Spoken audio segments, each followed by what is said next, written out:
అమ్మా నాన్నలకు ఆహ్వానం పలుకుతోంది Ananda Lahari 5 star retirement homes Edupugallu Vijayawada.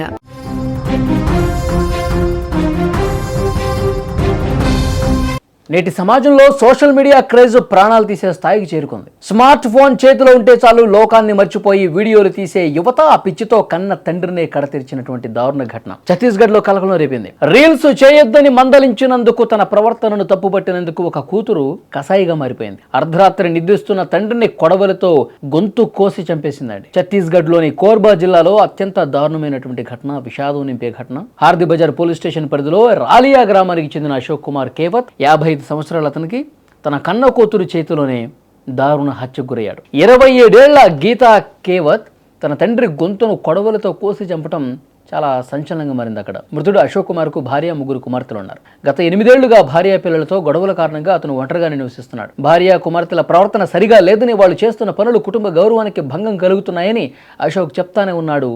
కానీ వాళ్ళెక్కడా కూడా వినిపించుకోలా పెడచెవిని పెట్టారు. ఈ గొడవల వల్లనే కుటుంబం 2గా చీలిపోయింది. 2 కుమార్తెలు ప్రైవేట్ ఉద్యోగాలు చేస్తున్నారు, ఇంకొకళ్ళు చదువుకుంటా ఉన్నారు. భూ పరిహారం పనుల నిమిత్తం ఫిబ్రవరి 9న అశోక్ భార్య, 3 కుమార్తెలు గ్రామానికి వచ్చారు. ఆ రోజు రాత్రి అందరూ అక్కడే ఉన్నారు.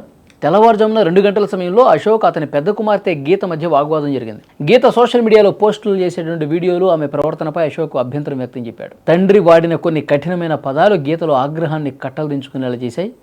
ఆవేశంతో ఊగిపోయినటువంటి గీత ఇంట్లో ఉన్న కొడవలు తీసుకొని గాఢ నిద్రలో ఉన్నటువంటి తండ్రి మీద దాడి చేసింది. ఏమాత్రం కనికరం లేకుండా గొంతు కోసి చంపేసింది. రక్తపు మడుగులో పడిపోయి అన్నాడు. ఇంతటి దారుణానికి ఒడిగట్టినటువంటి గీత ఆ తర్వాత ఏమాత్రం భయం లేకుండా బయటకు వచ్చి తాను తండ్రిని చంపేసినట్టుగా బంధువులకు చెప్పింది. సమాచారం అందుకున్న అశోక్ తమ్ముడు సంతోష్ అక్కడికి చేరుకుని చూసేసరికి అశోక్ విగతజీవిగా పడి ఉన్నాడు. నిందితురాలు గీతకు సోషల్ మీడియా, యూట్యూబ్లో వీడియోలు చేయడం అంటే గతంలో ఒక యువకుడితో కలిసి ఆమె చేసిన వీడియో పెద్ద వివాదానికి కారణమైంది కూడా. దీనిపై సైబర్ సెల్లో కేసు కూడా నమోదైంది. కన్న కూతురు చేస్తున్న ఈ పనులు నచ్చక తండ్రి మందలించడమే ఆమె పాలిట శాపమైంది. తండ్రిని అడ్డు తొలగించుకోవాలన్న కసితో ఇంత దారుణానికి పాల్పడింది. పోలీసులు కేసు నమోదు చేసుకున్నారు. పోలీసులు గీతను అదుపులోకి తీసుకుని దర్యాప్తు చేస్తున్నారు. ఏ విధంగా తయారయ్యారు చూడండి. కన్న తండ్రి తన మంచి కోసం, తన బాగు కోసం ఇలా పిచ్చి పిచ్చిగా వీడియోలు చేయటం, సోషల్ మీడియాలో పెట్టడం, మళ్ళీ అది వివాదానికి కారణం కావడం, ఇది పద్ధతి కాదమ్మా. ఈ వీడియోలు చేయమాక, చేస్తే ఏదైనా పనికొచ్చే వీడియోలు చేయి, మంచి వీడియోలు చేయి అని చెప్పి అన్న పాపానికి ఇంత దుర్మార్గంగా అర్ధరాత్రి సమయంలో 2 గంటలకి ఇంట్లో ఉన్న కొడవలు తీసుకొని గొంతు కోసి చంపేసింది. మళ్ళీ ధైర్యంగా నేనే చంపేశానని చెప్పి ఊళ్ళో వాళ్ళందరికీ, బంధువులందరికీ చెప్పినటువంటి పరిస్థితి ఉంది. అంటే ఈ సోషల్ మీడియా పిచ్ అనేది ఎంత పరాకాష్ఠకు చేరుకుందో చూడండి. తల్లి లేదు, తండ్రి లేడు, అన్న తమ్ముడు ఏం లేదు, బంధాలు అనుబంధాలు ఏమి లేదు.